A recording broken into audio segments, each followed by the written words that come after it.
Can we start once again, everyone? Yes, sir. Now, we will start a very first chapter of CA final. तो हम कौन सा chapter start करने वाले हैं? लिखिए, end S 37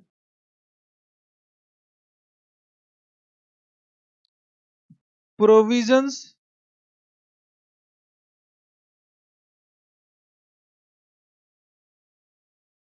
contingent liabilities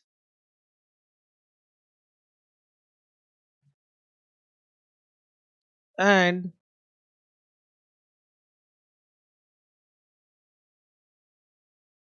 contingent asset. Correct ना? जैसे मैंने ये नाम लिखा, आपके मन में कौन सा अकाउंटिंग स्टैंडर्ड आया बताइए? AS 29. तो what is the corresponding AS 29, और उसका भी नाम यही था, provision contingent liabilities and contingent asset. Correct. And अगर मैं दोनों को कंपेयर करूं AS 29 एंड इंड AS 37 में, तो 90% they are same. 90% exactly same है. तो कैसे से? क्योंकि AS 29 तो आप अच्छे से कर चुके हो. कहां पे कर चुके हो? सीए इंटर में. बताओ, AS 29 आपको पता है कि नहीं पता? You have done perfectly in CA inter provision contingent liabilities and contingent asset. correct. तो can we do only the difference? अगर आप मुझे परमिशन दो तो क्या ओनली डिफरेंस कर ले? सर ऐसा कैसे सर? पैसा पूरा लेते हो और पढ़ाते हो ओनली डिफरेंस? नहीं नहीं नहीं, मैं आपके साथ ये करने वाला नहीं हूं. मैं तो आपको हर बात जो कि सीए फाइनल सिलेबस में है मैं आपको पढ़ाऊंगा. करेक्ट ना? अगर मैं आपको पूरा पढ़ाऊंगा, आपने इस ये इंटर में उसे किया है या नहीं किया, उससे कोई मुझे लेना देना नहीं है. करेक्ट? Yes sir. तो it means I will teach you entire Ind AS 37. whether you have done AS 29 or whether you have not done AS 29 in CA inter, that is not at all relevant. That is not at all relevant. Yes sir. But ये बात तो मान सकते हैं कि AS 29 आपने CA inter में किया है. तो क्या कुछ क्वेश्चन मैं आपसे पूछ सकता हूं? फर्स्ट क्वेश्चन क्या है? Whether provision is a liability. पहला क्वेश्चन ये है. Second question, if provision is a liability, whether provision for doubtful debt is a liability. Second question ये है. आप मेरी बात समझ पा रहे हो? पहला क्वेश्चन क्या था? Provision is a liability. I don't know what is your answer. अभी जो भी आपके मन में आ रहा है उसे सोच लीजिए, कहीं लिख लीजिए. अगर आपने बोला है कि प्रोविजन इज ए लायबिलिटी, तो सेकंड क्वेश्चन यहां था कि whether provision for doubtful debt is a liability. Correct?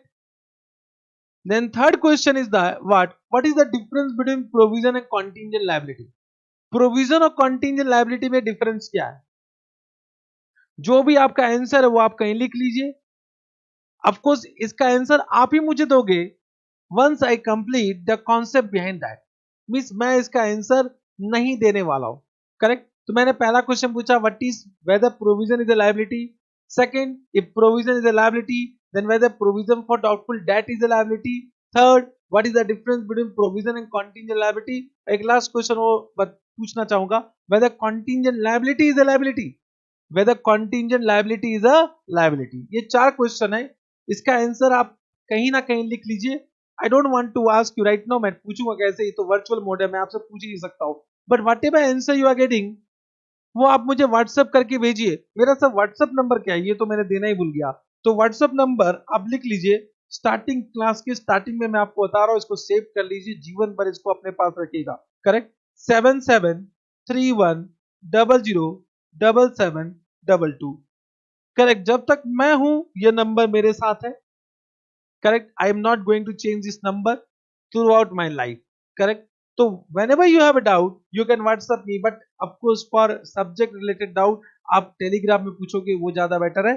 Correct? मैं जल्दी एक ग्रुप क्रिएट करूंगा, तो आप ग्रुप में आप मुझे इसका आंसर भेज सकते हो कि जो ये चार क्वेश्चन मैंने आपकी किया था उसका आंसर आपका क्या था इनिशियली, क्योंकि ऑफकोर्स सब्सिक्वेंटली आपका आंसर हो सकता है चेंज हो जाए. करेक्ट? Yes sir. तो now don't think about the question right now.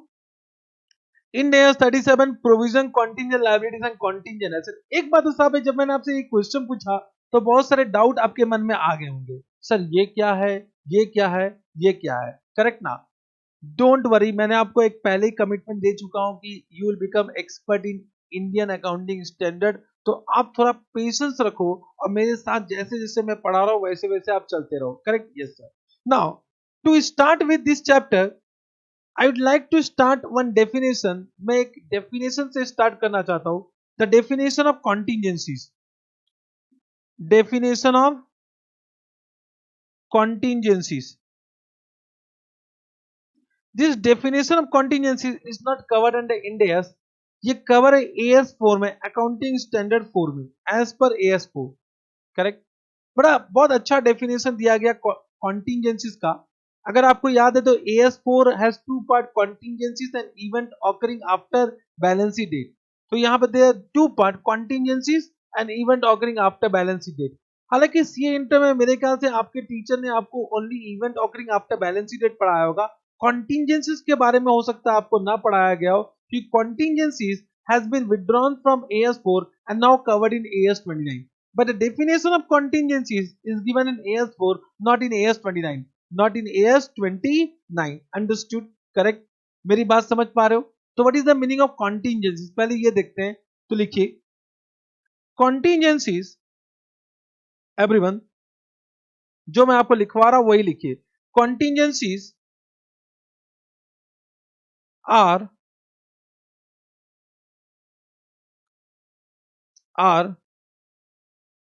conditions or any situation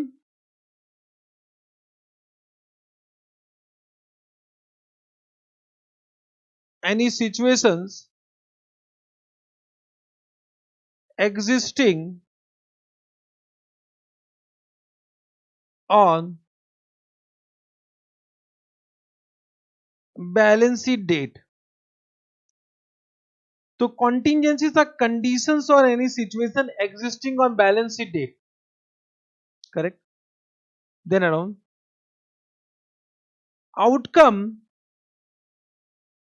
outcome is results, correct? So outcome, can I say the result can be either favorable or unfavorable? Yes sir. So outcome which may be favorable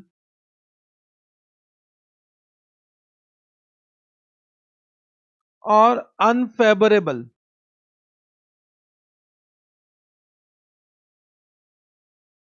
unfavorable, correct? So outcome which may be favorable or unfavorable of, outcome of which is not known, correct? तो contingencies are conditions or any situation outcome of which is not known। आप मेरी बात समझ पा रहे कि आज के समय में उसका आउटकम हमें नहीं पता है, कंडीशन तो एग्जिस्ट करता है बट उसका रिजल्ट क्या होगा वो हमें नहीं पता है, correct? Outcome of which is not known, correct? Which is dependent means, which यहां क्या, विच मीन्स आउटकम, तो which means outcome which is dependent, dependent on happening, happening or non happening,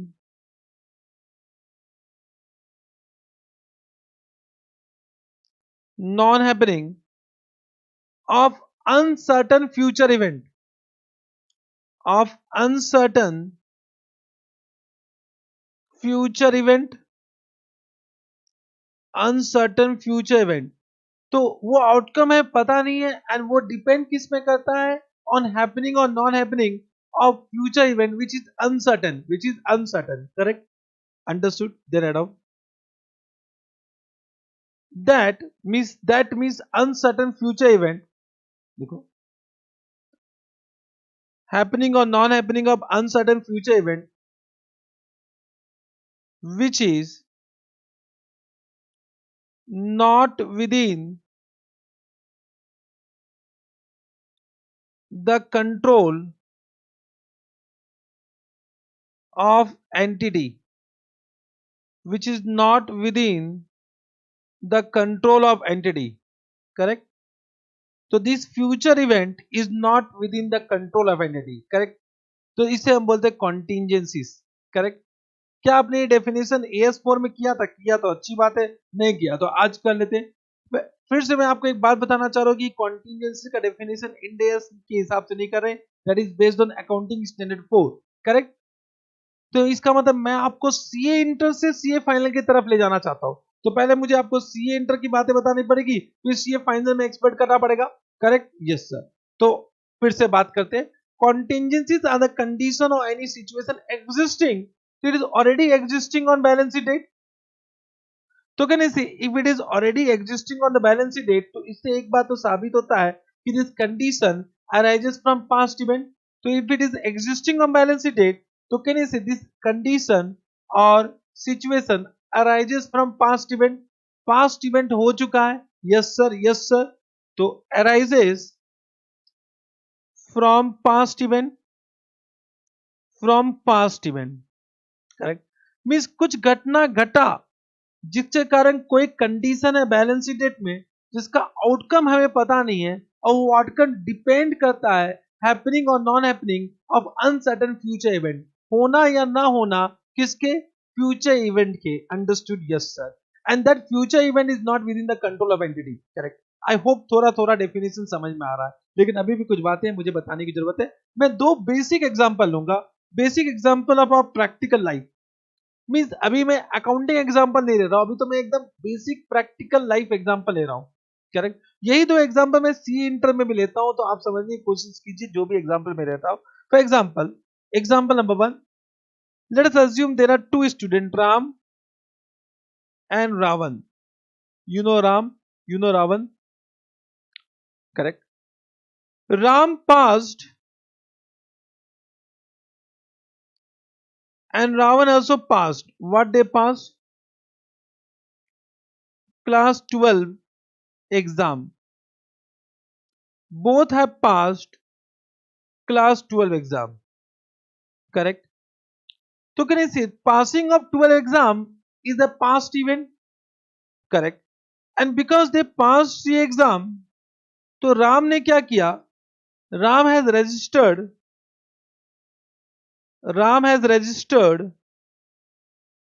himself for CA course. आप समझे मेरी बात को कि राम पास 12th exam, तो राम ने क्या किया? अपने आप को रजिस्टर कर लिया for CA course in ICI. But Ravan बोला कि भाई सीए तो मेरे बस की बात नहीं है, but he has registered himself for a bachelor degree exam means BCom. Correct? In any college. तो registered himself for BCom course in any college. Correct ना? आप मेरी बात समझ पा रहे हो? Yes sir. करेक्ट. तो कंडीशन क्या है कि दोनों ने किसी कोर्स में रजिस्टर करवा लिया है. I hope you understood. तो ड्यू टू पास्ट इवेंट, क्योंकि उन्होंने 12th क्लास पास किया, and because of that reason the condition is what condition is prevailing as on today? कि both registered for different examination. Yes sir. Can I say outcome of which is not known? Outcome of which is not known. एक बार देखते हैं कि whether there is any contingencies or not. तो can I say there is a condition existing on as on today कि both have registered for different course, but outcome of that is not known. Means क्या Ram CA पास करेगा या नहीं करेगा, that is not known. Similarly Ravan, whether Ravan will pass Ravan will pass BCom or not, that is also not known. So can I say कि outcome of which is not known, which is dependent on happening or non happening of what? Future uncertain event. Correct ना? Exam होगा नहीं होगा, होगा तो whether Ram will write exam or not, Ravan will write exam or not, it depends upon uncertain future event. Correct? Yes sir. Yes sir. I hope you're understanding. And can I say that exam, that future exam is not within the control of both student, तो can I से yes there is a contingencies, yes there is a contingencies. I hope you understanding, correct. तो दोनों के life में कुछ ना कुछ condition है एज ऑन टुडे. इस कंडीशन को क्या बोलते हैं? कॉन्टिंजेंसीज बोलते हैं. Why? The outcome of that condition is not known which is dependent on uncertain future event which is not within the control of Ram and Ravan. तो क्या मैं बोल सकता हूं कि दोनों के लाइफ में कॉन्टिंजेंसीज है? Correct, yes sir. Now can say जो राम एक्शन लेगा, whatever action taken by Ram और Ravan will depend upon assessment of this contingencies. अब वो अपने कॉन्टिंजेंसीज को एसेस करेंगे तो वो क्या करेंगे? Just try to understand. कहने से अगर मैं राम से एक क्वेश्चन पूछता हूं कि व्हाट इज द प्रोबेबिलिटी, आप मेरी बात समझ पा रहे हो? What is the probability of passing CA exam, what is the probability of passing CA exam? तो कहना बेस्ड ऑन पास्ट एक्सपीरियंस, क्योंकि वो क्या करेंगे? अपने सीनियर से पूछेंगे. I hope you understanding whatever I am saying. तो based on past experience means उनके सीनियर से बातें करेंगे और सीनियर से एक कंक्लूजन आएगा कि the probability of passing CA exam is what? 10%. Correct. और सिमिलर रावण भी यही क्वेश्चन अपने सीनियर से पूछेगा what is the probability of passing BCom exam. तो of course the answer may be 90%. Yes sir, 10% बहुत नालायक होता है, वो कभी कुछ भी एग्जाम पास नहीं कर सकते. Correct, yes sir. Means probability of passing CA exam is 10% and probability of passing BCom exam is 90%. I hope you understood. तो इन दिस केस कहने से there is a higher chance, there is a higher probability of not passing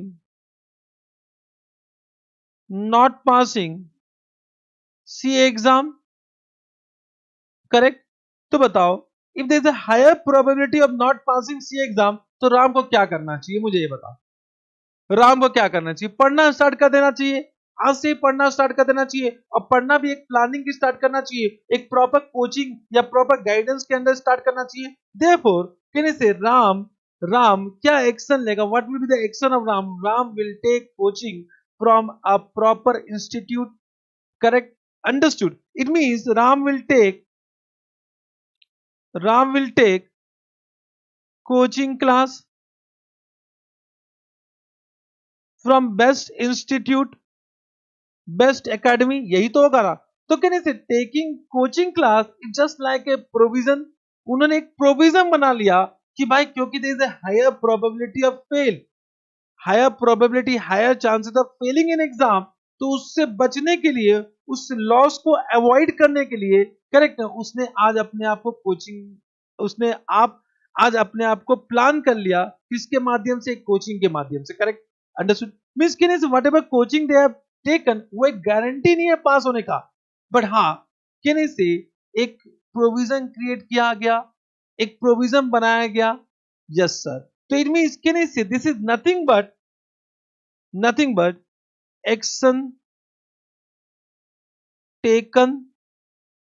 action taken. Understood. Similarly अगर मैं रावण के बारे में बात करूं तो there is a probability of passing CA exam is 90%. Means very less probability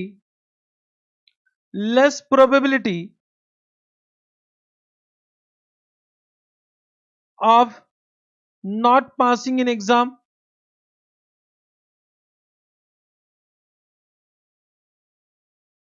I hope you are understanding. तो because there is a less probability, कुछ करने की जरूरत है, कुछ करने की जरूरत नहीं है. I hope you are understanding.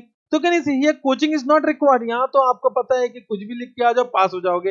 आपको पेपर लिख के आना, अगर पेपर लिखोगे नहीं तो पास कहां से होगी? करेक्ट ना. तो जो 10% स्टूडेंट फेल होते हैं वो ऐसे स्टूडेंट होते हैं जो एग्जाम लिखना ही नहीं चाहते, उनके बारे में हम कुछ नहीं कर पाएंगे. Correct, yes sir. तो यहाँ पर there is a less probability of not passing the exam. Therefore, can I say what action he will take? He will never join any coaching class. मैं ये नहीं बोलता कि आपको ज्वाइन नहीं करना चाहिए. अगर आपकी इच्छा है तो क्लास ज्वाइन कर लो. करेक्ट ना. कोई भी कोचिंग ले लो. करेक्ट ना. But can I say there is no need of any coaching class. तो no coaching class required.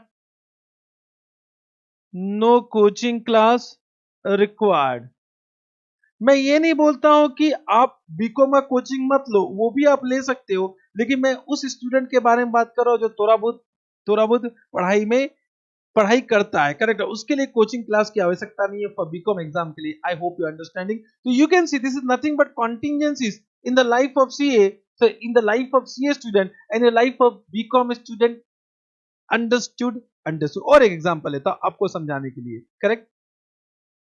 Second example, मेरी बात को समझिएगा, इस सेकंड एग्जांपल से आपको ज्यादा बेटर समझ में आएगा, correct. Now suppose this is your house, या आपका घर है, correct, and this is exam hall जहां पर आपको सीए फाइनल का एग्जाम लिखना है। This is your exam hall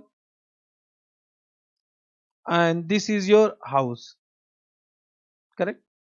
and today is exam day, आज क्या है, एग्जाम डे, फर्स्ट एग्जाम है सीए फाइनल एफआर का, करेक्ट।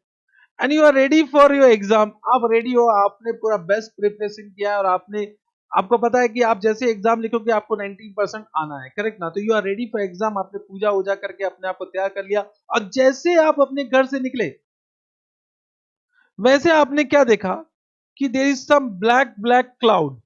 आप समझे मेरी बात को, कि आपको आपको क्या नजर आया कि यहां तो कुछ काले काले बादल हैं, अंडरस्टूड, काले काले बादल, अंडरस्टूड, और वो बादल गरज भी रहे, करेक्ट। अब बात है कि कैसे जाएं, अभी तक रेन स्टार्ट नहीं हुआ, अभी तो सिर्फ बादल देखा गया है, करेक्ट, बारिश नहीं हुई है, बारिश नहीं हुई है। नाउ इसमें कुछ कंडीशन लगाता हूं, कंडीशन लगाने से ये एग्जांपल का महत्व आएगा फॉर दिस रेलेवेंट कॉन्सेप्ट, कि इस बंदे को मिस आपको यहां एग्जाम हॉल में जाना है only by walking. Only by walking means there is no public transport, there is no public transport, there is no private transport, correct, no friends, कोई फ्रेंड भी नहीं है, करेक्ट, नो लिफ्ट, किसी से lift भी नहीं लेना है, सिर्फ जाना है बाय वॉकिंग, करेक्ट, अंडरस्टूड। मैंने एक कंडीशन लगा दिया कि भाई उनको एग्जाम हॉल के लिए सपोज दिस इज 2 किलोमीटर, तो आप चल सकते हो, 2 किलोमीटर चल के जाना है, करेक्ट, और किसी से भी आप कोई भी तरह की सहायता नहीं ले सकते हो एग्जाम हॉल जाने के लिए, correct, understood. My question to you all कि आज का कंडीशन क्या है, कंडीशन क्या है, this is black black cloud, तो this is condition prevailing on exam day, outcome of which is not known, क्या बारिश आएगा या नहीं आएगा, दैट इज नॉट नोन। बारिश नहीं आना फेवरेबल सिचुएशन है, बारिश आना अनफेवरेबल सिचुएशन है इस बंदे के लिए, which is dependent on uncertain future event, uncertain future में, फ्यूचर के इवेंट में डिपेंडेंट करता है, and that future event is not within the control of this person. बोलो, there is a contingencies existing और नॉट, तो yes there is some contingencies, आज के दिन में कुछ कॉन्टिजेंसीज है, यस सर। नाउ अब ये बंदा क्या एक्शन लेगा वो हमें समझना, तो क्या नहीं, ये बंदा क्या करेगा, गूगल बाबा से बात करेगा, यू नो गूगल बाबा, गूगल बाबा। आज सबके पास स्मार्टफोन है, स्मार्टफोन होते हुए भी हम अनस्मार्ट हो चुके हैं, क्योंकि हमारी बात गूगल बाबा से पूछते हैं। तो गूगल बाबा में ये सर्च करेगा कि what is the chances of rain in this particular location, yes sir. तो कैन आई से this Google Baba will answer every question, correct, सारे क्वेश्चन का जवाब देगा। तो what is the question, what is the chances of rain, what is the chances of rain, तो Google बाबा ने जवाब दिया high chances of rain, high chances of rain. I hope you are understanding, high chances of rain, correct, means as per the assessment of these contingencies, अब इस person को action लेना है, मेरी बात समझ पा रहे हो। तो इस पर्सन ने गूगल बाबा से पूछा what is the chances of rain, Google बाबा ने बोला कि there is a high chances of rain, बहुत ज्यादा चांसेस है कि रेन आएगा। अब रेन आ भी सकता है नहीं भी आ सकता, but as per current information given by Google baba there is a high chance of rain. मुझे बताइए ये क्या करेगा, ये बंदा क्या करेगा, मुझे बताओ क्या एक्शन लेगा।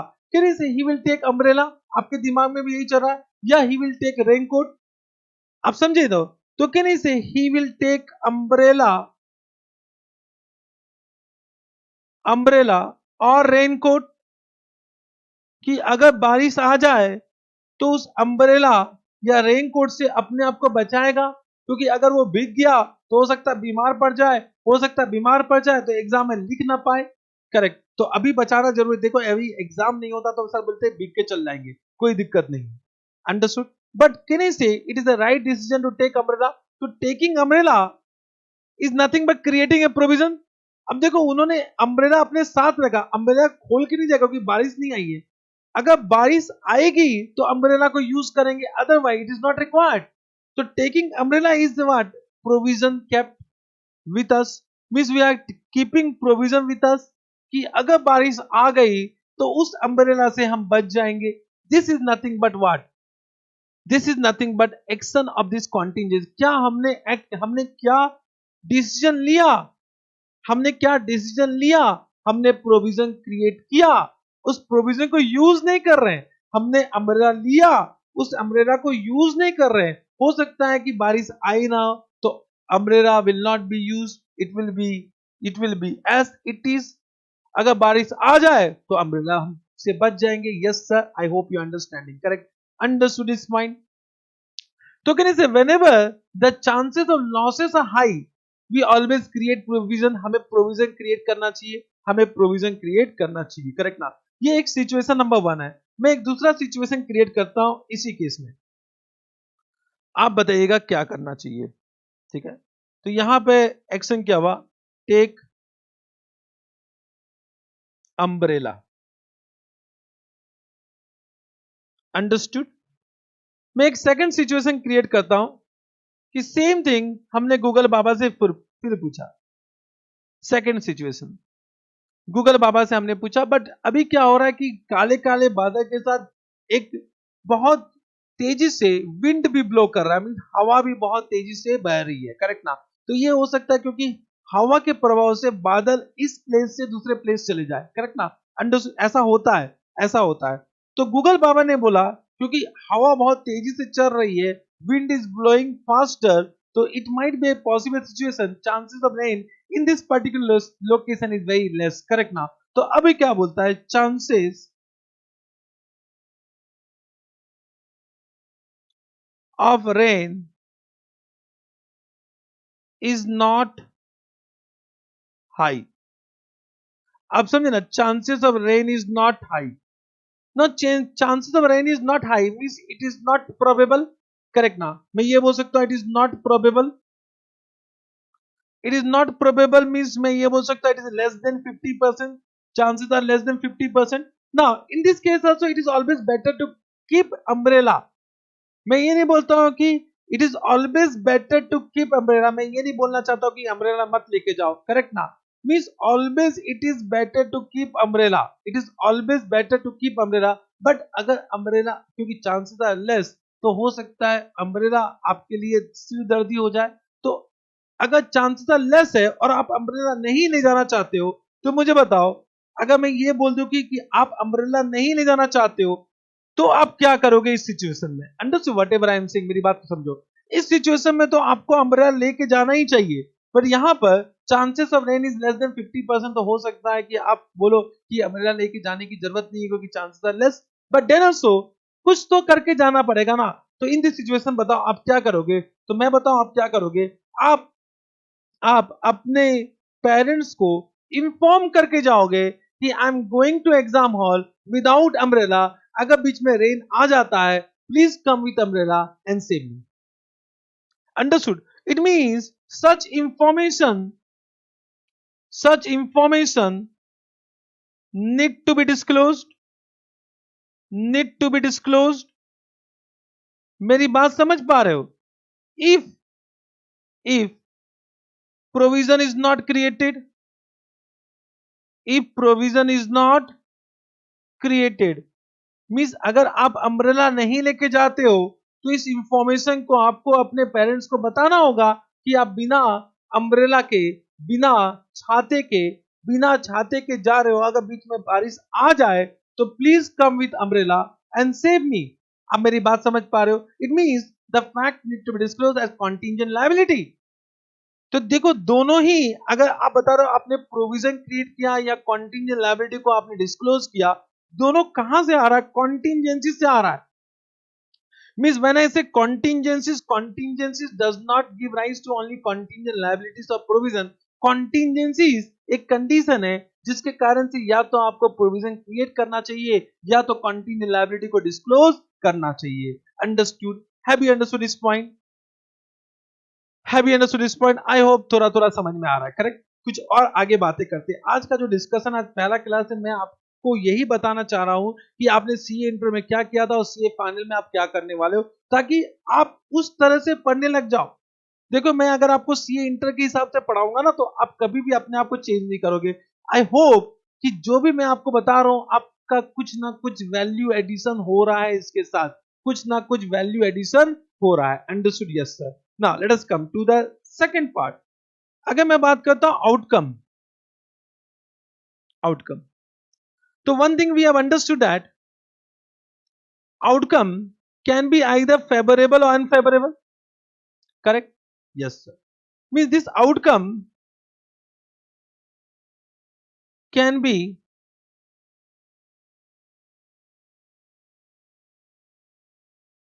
favorable or unfavorable. Correct? Yes sir. Yes. Yes sir. now अगर हम favorable बोलते हैं तो favorable means what? any expected income or gain, any expected income or gain means कोई भी contingency से either outcome will favorable or unfavorable, दोनों नहीं हो सकता है। या तो फेवरेबल होगा या तो अनफेवरेबल होगा, दोनों तो हो ही नहीं सकता। करेक्ट? Yes sir. करेक्ट? तो if the outcome is favourable it means expected income और गेन।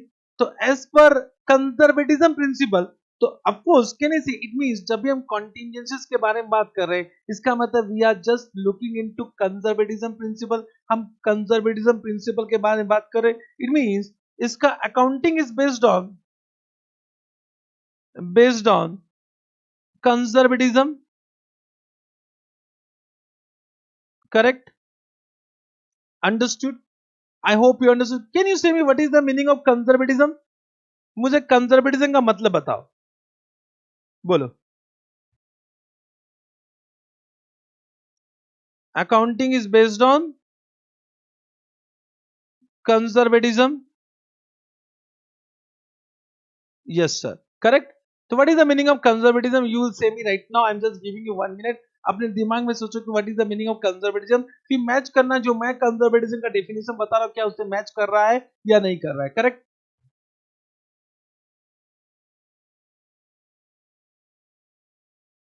तो what is the meaning of conservatism?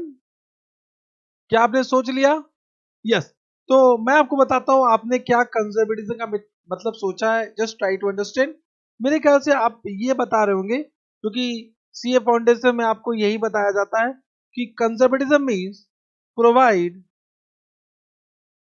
Provide for all provide for all correct expected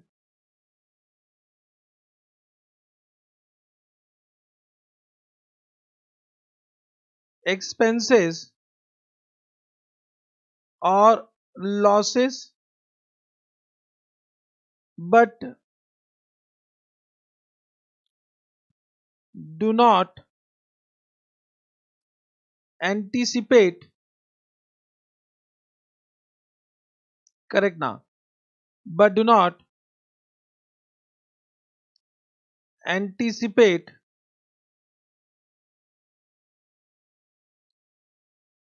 any expected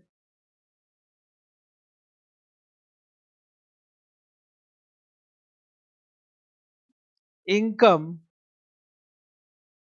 or gains. Correct? Yes, sir.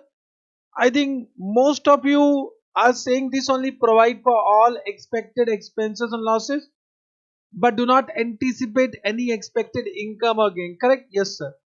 मेरे ख्याल से आपने यही दिया है, but इस डेफिनेशन में कुछ मिसिंग है. What is missing in the definition? कि हो सकता है सीए फाउंडेशन लेवल ये डेफिनेशन चलेगा, बट सीए फाइनल लेवल ये डेफिनेशन में कुछ ना कुछ मिसिंग है, और उसके मिसिंग के कारण पूरा डेफिनेशन का मतलब चेंज हो जा रहा है. कि यहाँ जो लिखा हुआ provide for all expected expenses और losses and do not anticipate any expected income again, तो कौन से एक्सपेंस कौन से इनकम के बारे में बात करें? विच अराइजेस फ्रॉम पास्ट इवेंट, ये यहां पर मिसिंग है. तो एनी एक्सपेक्टेड एक्सपेंसेस और losses which arises from past event, which arises from past event. Correct ना? Means which arises from future event, उसको तो हम रिकॉग्नाइज कर ही नहीं सकते. मीन्स अगर मैं ये बात करूं कि फ्यूचर में मैं अपने एम्प्लॉय को सैलरी दूंगा, of course I have employ, set of employ जो कि फ्यूचर में भी काम करेंगे, तो फ्यूचर में भी हमें बेनिफिट रिसीव होगा. तो क्या उनका सैलरी एक्सपेंस आज रिकॉग्नाइज कर रहे हैं? No, because that is based on future event. Correct? So any expenses which will occur due to future event should not be recognized. उसको हम recognize नहीं करते हैं क्योंकि वो भी तो expected है ना. There is also expected expenses, but it is not arising from past event. It is not arising from past event. तो हम उस expenses और losses के बारे में बात कर रहे हैं, हम उस income और उस gain के बारे में बात कर रहे हैं जो कि जो अराइज होता है from past event. Correct? Yes sir. तो यहां पर ऑफ कोर्स अगर मैंने लिखा फेवरेबल, तो दिस फेवरेबल आउटकम ऑलरेडी है, this outcome arises from past event only. तो हम कॉन्टिजेंसीज के बारे में बात कर रहे हैं. तो कॉन्टिजेंसीज आर कंडीशन और situation existing on balance sheet date, outcome of which is not known. तो आउटकम में भी फेवरेबल, तो हम जो एक्सपेक्टेड इनकम और गेन्स के बारे में बात करें that arises from past event. Correct? Of course. So as per conservatism, can I say no accounting treatment? This will not be recognized. Not be recognized. Correct? Understood? It will not be recognized. And these are known as contingent asset. इसे हम क्या बोलते हैं? Contingent asset बोलते हैं. Yes sir. ना अभी detail में डिस्कस करेंगे what is the meaning of contingent asset. अभी तो मैं ऊपर ऊपर की बातें आपको बता रहा हूं. Correct? Yes sir. Now when I से अनफेवरेबल, तो unfavourable means what? Can I से एक्सपेक्टेड एक्सपेंसेस और losses arising from past event. अभी मैं बता रहा हूं arising from past event. Understood? Yes sir. Correct. So can I say when I am saying expected expenses and losses arising from past event, correct? So from accounting point of view,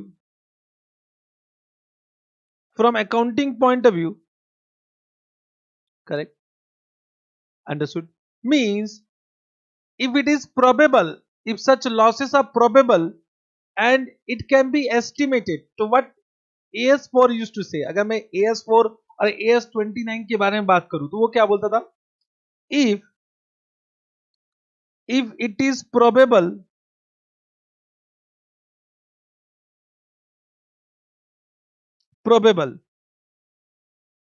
understood, means such expenses and losses are probable. Probable means chances are more than 50%. Chances are more than 50% and amount can be estimated. आप समझ रहे हैं मेरी बात को? An amount can be estimated, then recognize provision. Then we recognize provision. Correct?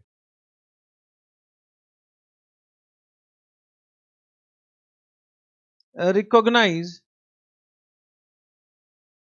provision.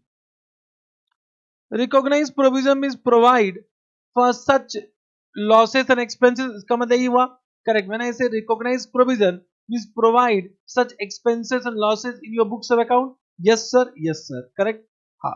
In other cases, अगर मैं other cases बताऊं, other cases means what? It is not probable or amount cannot be estimated or both. Correct. So in that case, can I say disclose? When you disclose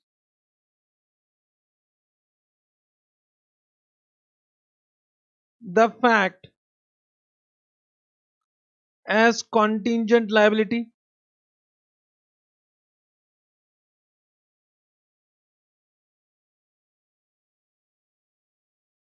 Disclose the fact as contingent liability. I hope you're understanding. Correct now. So if it is probable, means chances are more than 50% and amount can be estimated, then we should recognize provision. Means recognize provision means we should provide for such expenses and losses. Yes sir. In other cases means either it is not probable or amount cannot be estimated or both. Correct. Then we'll disclose the fact as contingent liability. ये एक simple सी बातें हमने समझी अभी. Understood? Yes sir. One thing you have understood that both provision and contingent liability are from contingencies only. Are from contingencies. Correct? Yes sir.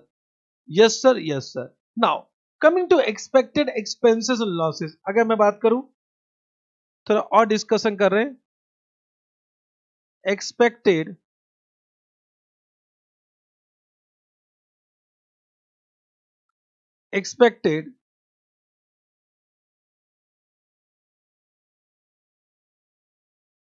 expenses or losses. Correct? Expected expenses and losses arising from past event. Arising from past event. Correct. So these are of two types. One is due to decline in the value of asset.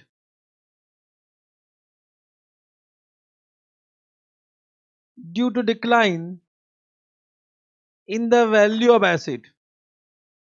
Correct. Or due to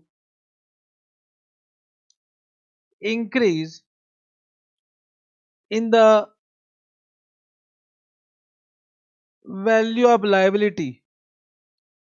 Value of liabilities. Correct. So these expected expenses losses may be due to either decline in the value of asset or increase in the value of liability. जैसे मैं बोलता हूँ increase in the value of liabilities, it means what? It means due to some obligations. Are you getting what I am saying? Correct. So increase in the value of liabilities means due to obligations. There will be some obligation to pay. Yes sir. Correct. So it means there is an obligation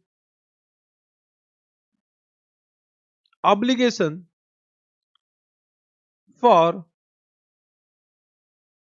outflow of cash or any other asset. Correct. Understood this point?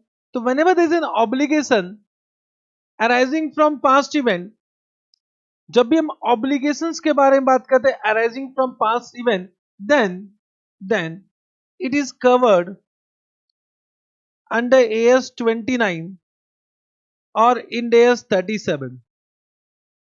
I hope you are understanding. Correct. So it is covered under AS 29 और Ind AS 37. तो अभी हमारा topic Ind AS 37 है, तो Ind AS 37 में हम सिर्फ इसके बारे में बात कर रहे हैं, लाइबिलिटीज के बारे में बात कर रहे हैं. आई होप यू अंडरस्टैंडिंग. करेक्ट ना? तो Ind AS 37. Correct. Means can I say this will be either in this case we will recognize provision or disclose or disclose contingent liability. Contingent liability. I hope you're understanding. Correct. Means can I say when I say recognize provision, so we are recognizing a liability. So provisions are liability. This is provisions are liability. These provisions are liability as per what? AS 29 as well as Ind AS 37 as per Ind AS 37. So when we say provisions, provisions are liability only which are recognized when outflow of resource is probable. आप मेरी बात समझ पा रहे हो? So when these two conditions are satisfied, then we recognize provision and these provisions are liability which is covered under Ind AS 37 or AS 29. तो जब भी हम वर्ड प्रोविजन यूज करते हैं सॉरी तो ये प्रोविजन का मतलब लाइबिलिटी होता है. This are liabilities only. Correct? Yes sir, yes sir. I hope you have understood this point. Any doubt? मेरे ख्याल से आपको समझ में आ रहा है. But when we say this is due to decline in the value of asset, तो this is there is no obligation. Correct? तो decline in the value of asset, there is no obligation to pay cash ना.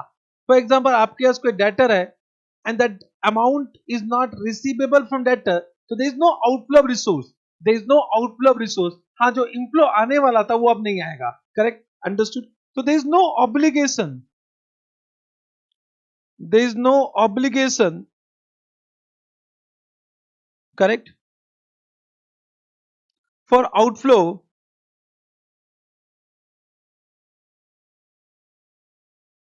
For outflow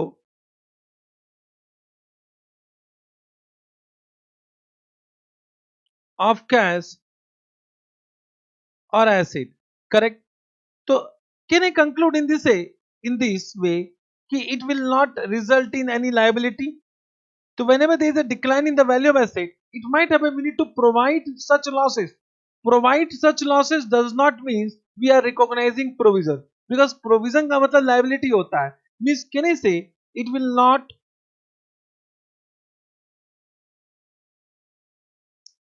result in liabilities. Correct?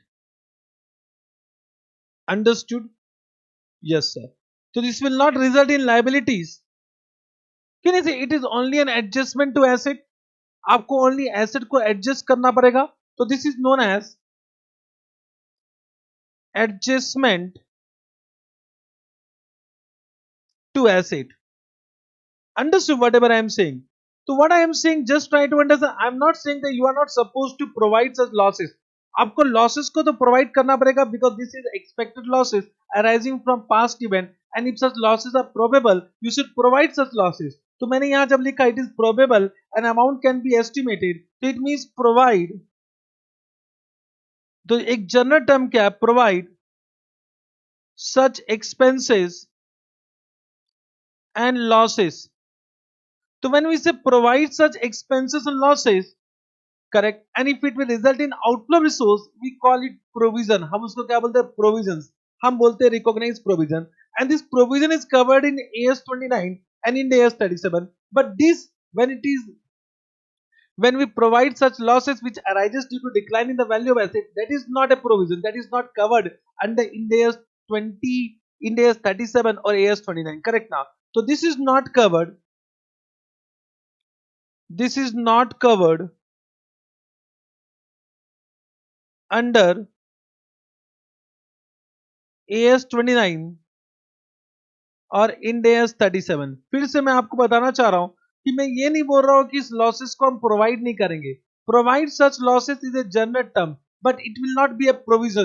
Provision means liability and these are not liability. Understood? मेरी बात को समझ पा रहे हो? तो this adjustment to asset are known as impairment loss. इसका एक नया नाम है इम्पेयरमेंट लॉस. इसे हम क्या बोलते हैं? Impairment loss. Impairment loss. Correct? So this adjustment to assets are known as impairment loss. Correct? So whenever we say impairment loss, so impairment loss is also provided due to contingencies. Impairment loss is also provided due to contingencies. Correct now? But these are not provision. These are not provision. These are not what? Liabilities. Understood? Have you understood this point? Correct. But यहां पर आप जो expenses और losses को recognise कर रहे हैं, that for that हमें एक लायबिलिटी क्रिएट करना पड़ेगा, because this will result in outflow of resource, outflow of resource. Correct, understood? Have you understood this point? Yes sir. तो अगर मैं एग्जांपल लूं, there are some examples, write down. Example, अगर मैं इन्वेंट्री के decline के बारे में बात करूं, decline in the value of inventory, तो इन्वेंट्रीज, अगर मैं इन्वेंट्रीज के बारे में बात करूं, तो decline in the value of inventories covered in AS2, Ind AS2, AS2 जो आपने किया है, इंड AS2 जो हम करने वाले, तो अभी मैं AS भी लिख रहा हूं, इंड AS भी लिख रहा हूं ताकि आपको समझ में आए।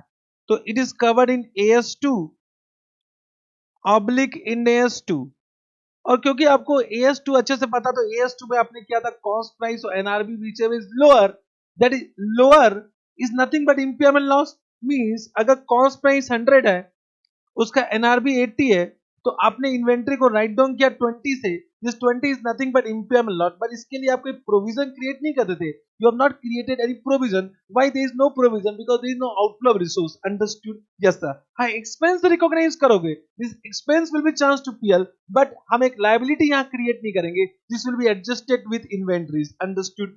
Yes sir, we are able to understand.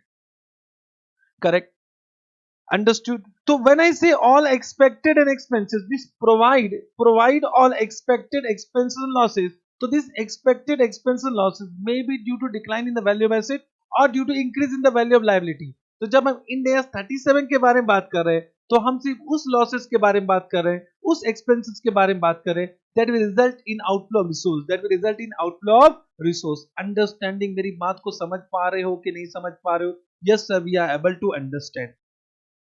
Second, अगर मैं बात करूं property plant and equipment, intangible asset, IM is intangible asset, and IP investment property. अगर आपको पूरा लिखना देख लो, इन्वेस्टमेंट प्रॉपर्टी।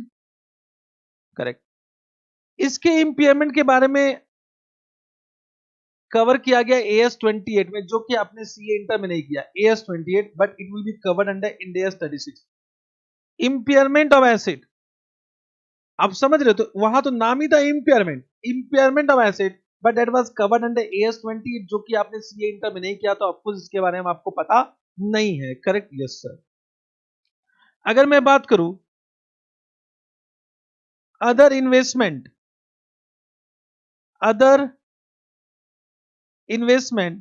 तो अदर इन्वेस्टमेंट अगर आपने AS 13 पढ़ा तो वहां आपने करंट इन्वेस्टमेंट किया, current investment was measure at cost price of fair value whichever is lower, and long term investment was measure at cost price less provision for permanent decline. याद आ रहा है?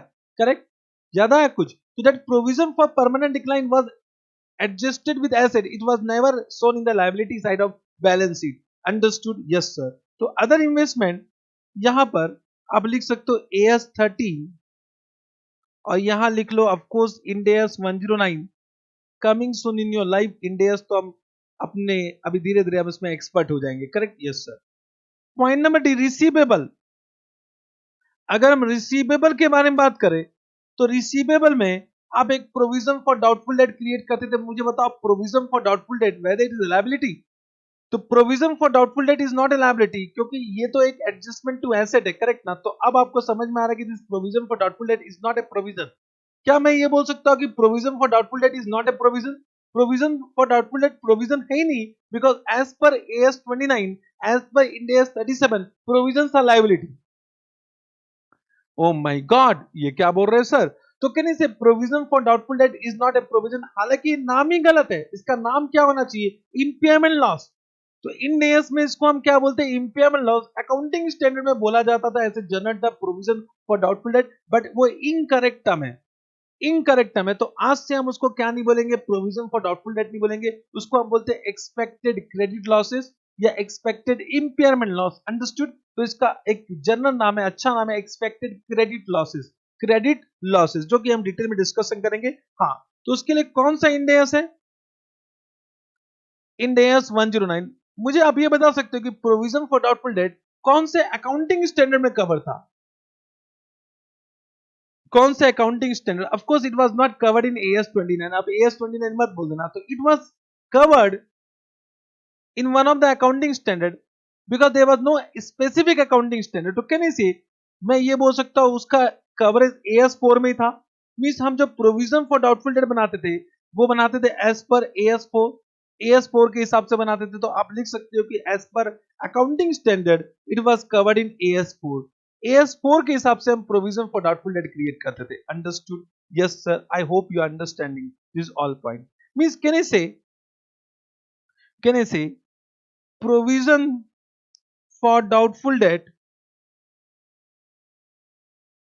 is not a provision।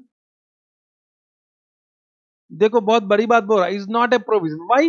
Because provision liability is not a provision as it is not a liability, as it is not a liability। Correct? देखो, provision for doubtful debt is not a correct terminology, is not a correct terminology under Ind AS।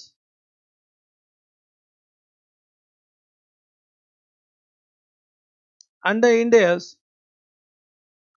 it will be known as expected credit loss।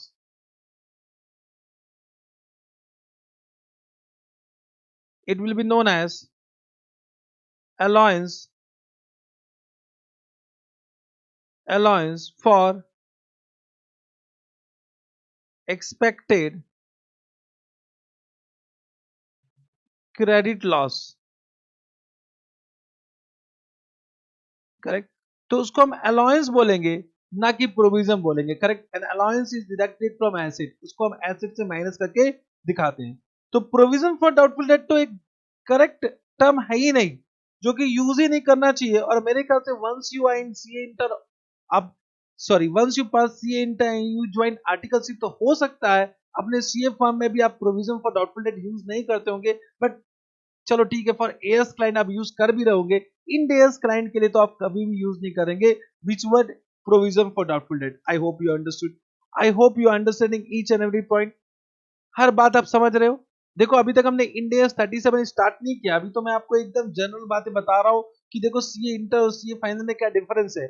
CA inter में हम किस level में पढ़ते थे, CA final में हम किस लेवल में पढ़ रहे हैं। बताओ, up to this any doubt? Up to this any doubt?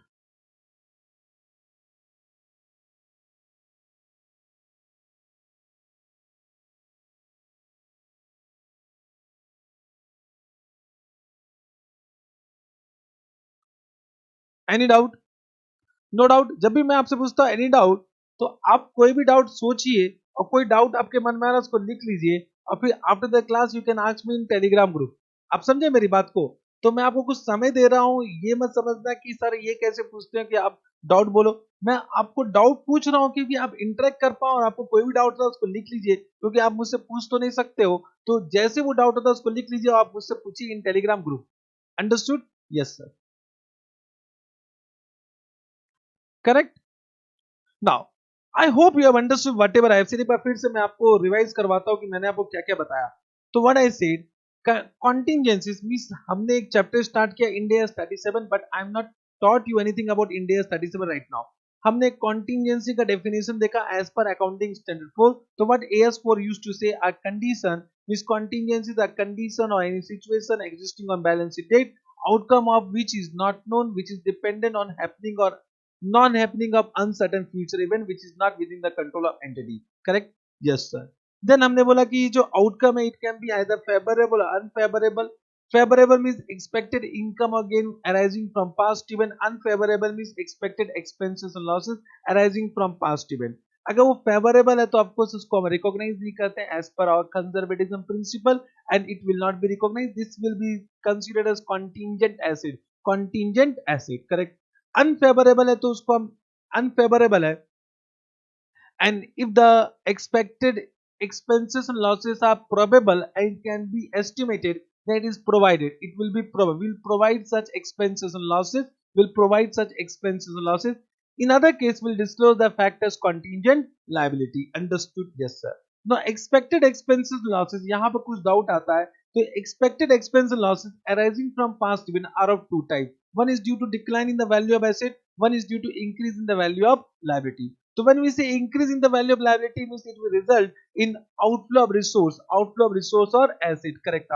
So there is an obligation, so this obligation will be recognized as per AS 29 और Ind AS 37 जिसका नाम है provision. तो provisions are liability, जब भी हम बोलते हैं provision तो whatever provisions which are covered under Ind AS 37 that are liability, उसको हम क्या बोलते हैं, liability बोलते हैं.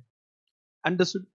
तो any expected expenses and losses which are due to decline in the value of asset उसको भी हम recognize करेंगे, but that are not provision, उसको हम provision नहीं बोलते हैं, उसको हम impairment loss बोलते हैं, उसको हम क्या बोलते हैं, impairment loss, correct, impairment loss. So such impairment loss will be recognized as per the specific accounting standard or Ind accounting standard. For example, inventory के लिए हम AS2 या Ind AS2 लगाते हैं, property plant equipment intangible asset और investment property के लिए हम Ind AS 36 लगाते हैं, करेक्ट. अदर इन्वेस्टमेंट के लिए हम Ind AS 109 लगाते हैं, रिसीवेबल के लिए हम Ind AS 109 लगाते हैं, करेक्ट. तो व्हाट आई वांट टू से कि जो रिसीवेबल के लिए हम provision for doubtful date term use करते थे वो एक्चुअली गलत टर्मिनोलॉजी है, करेक्ट वर्ड क्या है, allowance for expected credit losses. Understood, यहां तक समझे? तो can I ask you one question, last में क्या एक क्वेश्चन पूछ सकता हूं, बोलो, करेक्ट. आज मैं इतना ही पढ़ाने वाला हूं, लास्ट में एक क्वेश्चन पूछूंगा ये समझने के लिए कि अभी तक आपने जो समझा वो आपको समझ में आया है या नहीं आया. Means whatever you have understood, whether you have understood और not, that I need to understand, correct. Yes sir. तो my question to you all, depreciation, depreciation बचपन से करें, depreciation of property plant and equipment, तो depreciation will be covered in first part की second part, ये मुझे बताओ. Depreciation first part में आएगा कि सेकंड पार्ट में आएगा? समझे क्वेश्चन, समझे कि जो डेप्रिसिएशन है वो फर्स्ट पार्ट में आएगा कि सेकंड पार्ट में आएगा, ये मुझे बताओ. I am just giving you 1 minute, 1 minute में सोच के बताओ कि it will come in first part और सेकंड पार्ट.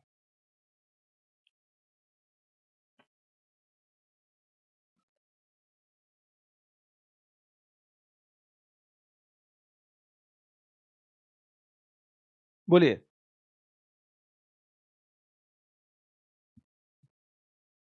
सर, कैसा कैसा क्वेश्चन पूछते हो आप सर, हमने तो सोचा भी नहीं था कि आप ऐसा क्वेश्चन पूछोगे. यही तो है ना, मुझसे पढ़ने आए हो तो कुछ तो अलग मिलेगा ना, करेक्ट.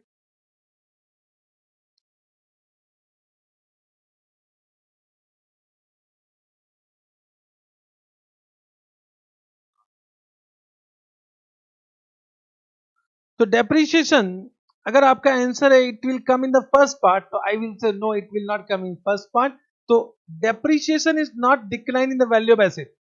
अगर आप ये बोलो depreciation means decline in the value of asset, इसका मतलब आपको डेप्रिसिएशन का मीनिंग नहीं पता है, करेक्ट. अंडरस्टूड. और of course depreciation will not come in second part also, कि depreciation will not give rise to increase in the value of liability. तो can you say it is neither decline in the value of asset, no it is increase in the value of liability. ये दोनों नहीं है. ओहो हो, means depreciation is not decrease in the value of asset. अगर आपके मन में ये चल रहा था कि depreciation is decrease in the value of asset, इसका मतलब आज तक आपको डेप्रिसिएशन का मतलब ही नहीं पता है. देखो जब मैं बोलता डेप्रिसिएशन, तो depreciation is nothing but systematic allocation of depreciable amount over the useful life of asset. Means even though asset का वैल्यू इंक्रीज हो रहा है, इसका फिर भी हम उसमें डेप्रिसिएशन चार्ज करेंगे. अंडरस्टूड. मींस कोई भी एसेट जिसका वैल्यू एप्रिशिएट कर रहा है उसको भी हम डेप्रिशिएट करते हैं over the useful life of that asset. Means अगर आपने इस मोबाइल को खरीदा 10,000 में, लेकिन आज इसका प्राइस 12,000 है, फिर भी हम इसके कॉस्ट को डेप्रिशिएट करेंगे. That is as per matching concept, as per matching concept. तो depreciation is not accounted due to conservatism, depreciation का अकाउंटिंग होता है as per matching concept, correct ना. I hope you understood. तो एक नोट तो लिखो, अगर आपका आंसर सही था तो अच्छी बात है, गलत था तो इसका मतलब आपने अभी तक जो पढ़ा है वो सही से नहीं पढ़ा है. देखो जस्ट ट्राई टू अंडरस्टैंड, मैं ये नहीं बोल रहा हूँ कि आपने सीए इंटर में कुछ पढ़ाई नहीं की, बट आप ये देखो कि आपको क्या पढ़ाया गया है और आपने क्या पढ़ा है. Understood, correct, correct, yes sir. तो कैन यू से one note write down, depreciation is not a decline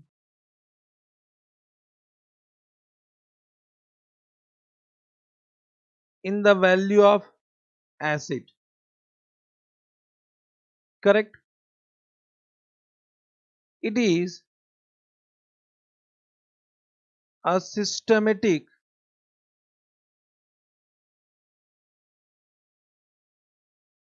allocation. Systematic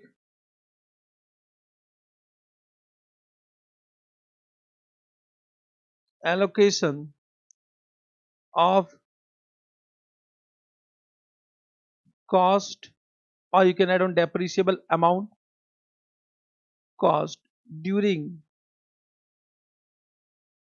the useful life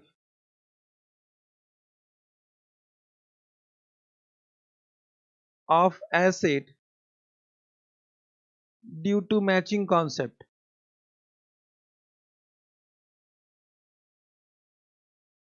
Due to matching concept. Understood? Correct? Now, तो आपने एक टर्म सुना होगा, depreciation and provision for depreciation. Correct ना? याद आ रहा? Provision for depreciation. वो प्रोविजन फॉर डेप्रिसिएशन तो महा गलत नाम है. प्रोविजन फॉर डेप्रिसिएशन तो यहाँ पर कवर ही नहीं होता. अगर जैसे मैं बात करूं प्रोविजन फॉर डाउटफुल डेट, तो यहाँ पर कवर होता है, that is as per contingencies. तो चलो ठीक है, कुछ ना कुछ हम उसको मान भी लेते हैं कि प्रोविजन फॉर डाउटफुल डेट कहीं ना कहीं सही है. Understood? Because we are providing such losses due to contingencies, due to conservatism. समझ रहे हो मेरी बात को? But provision for depreciation, provision for depreciation तो महा गलत नाम है. That is not due to conservatism. आप कैसे उसका नाम प्रोविजन फॉर डेप्रिसिएशन दे देते हो? तो प्रोविजन फॉर डेप्रिसिएशन जैसे आप सीए बनोगे ना, आप कभी भी यूज नहीं करोगे उसको. कोई भी अकाउंटिंग स्टैंडर्ड में भी यूज नहीं किया गया. आई डोंट अंडरस्टैंड आईसीआई ये टर्म क्यों यूज करता है. तो just write down one note कि प्रोविजन फॉर डेप्रिसिएशन, आपको पता है ना प्रोविजन फॉर डेप्रिसिएशन के बारे में. Correct? Means we used to pass one journal entry depreciation account debit to provision for depreciation and provision for depreciation will be deducted from asset in balance sheet. Yes sir, yes sir. तो provision for depreciation is not a correct term.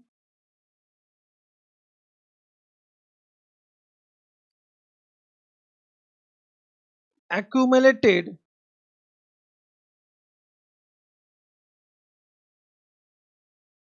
depreciation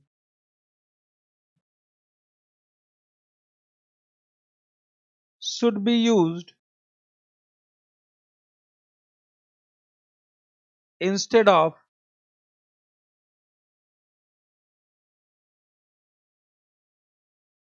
provision for depreciation. Understood?